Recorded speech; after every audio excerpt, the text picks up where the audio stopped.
డబ్బు, అనారోగ్యం, ఉద్యోగం, వ్యాపారం, అప్పులతో బాధపడుతున్నారా? మీకోసమే లాంచ్ యువర్ ఫ్యూచర్ ప్రోగ్రామ్.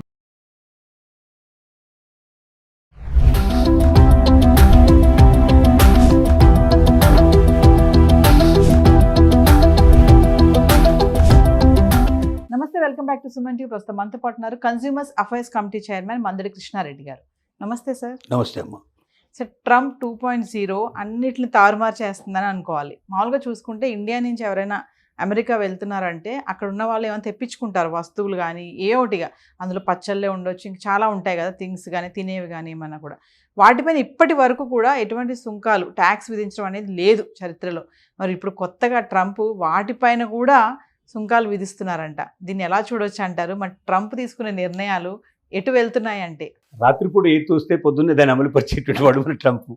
మనకు అర్థమవుతూనే ఉంది, వరుసగా అతను గెలిచినప్పటి నుంచి వస్తే ప్రతిరోజు ఏదో ఒక సంచలనం క్రియేట్ చేసే ప్రయత్నం చేస్తూనే ఉన్నాడు. అయితే ఇక్కడ చాలామంది ఏమనుకుంటారంటే ఏదో ఇంటికి ఉపయోగించుకోవడానికి ఒక పచ్చడి తీసుకెళ్తే పచ్చడి మీద కూడా వేస్తున్నారని చాలామంది అనుకుంటున్నారు. కానీ దీని వెనక పెద్ద మతలబు ఉంది.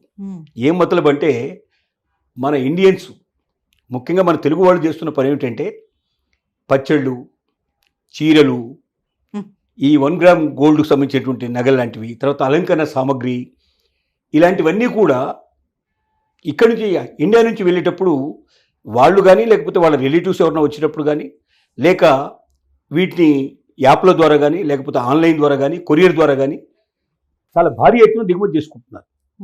అంటే ఇంట్లోనే ఒక షాపు ప్రారంభిస్తున్నారు, బిజినెస్ స్టార్ట్ చేస్తున్నారు. ఎందుకంటే మనకి ఇక్కడ చాలామంది లేడీస్ కూడా ఇప్పుడు మనకు తెలుగు వాళ్ళు ముఖ్యంగా ఇండియాలో చేసే పని శారీ బిజినెస్ చాలామంది చేస్తుంటారు.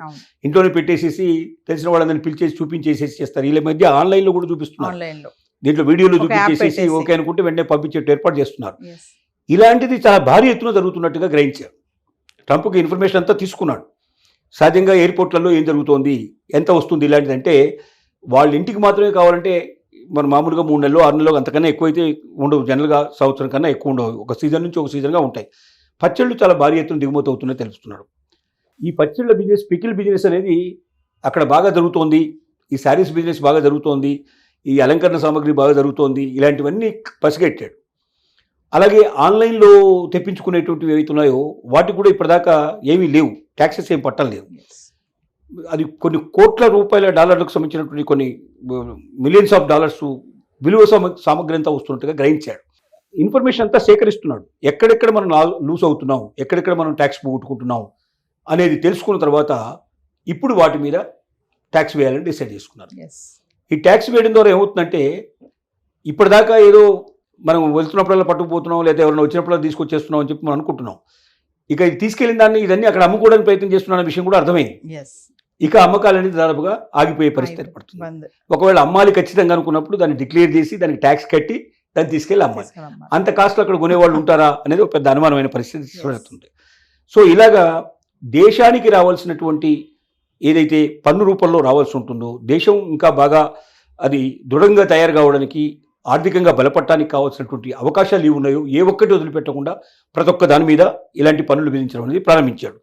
ఇప్పుడు కొన్ని కోట్ల అంటే కొన్ని మిలియన్స్ ఆఫ్ డాలర్స్ దీనివల్ల వస్తాయనేది చాలామంది ఆలోచన. పచ్చళ్ళే కదా అని తీసిపారేయాల్సిన విషయం కాదు.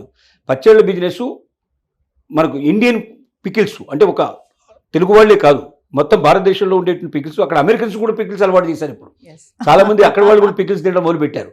ఈ పికిల్స్లో ఒక్కదానికి ₹1 రావడం లేదు, వాళ్ళకి ఏమి ట్యాక్స్ ఏం రావట్లేదు. కాబట్టి ఇప్పుడు ట్యాక్స్ బాగా వసూలయ్యే అవకాశాలు ఉన్నాయి.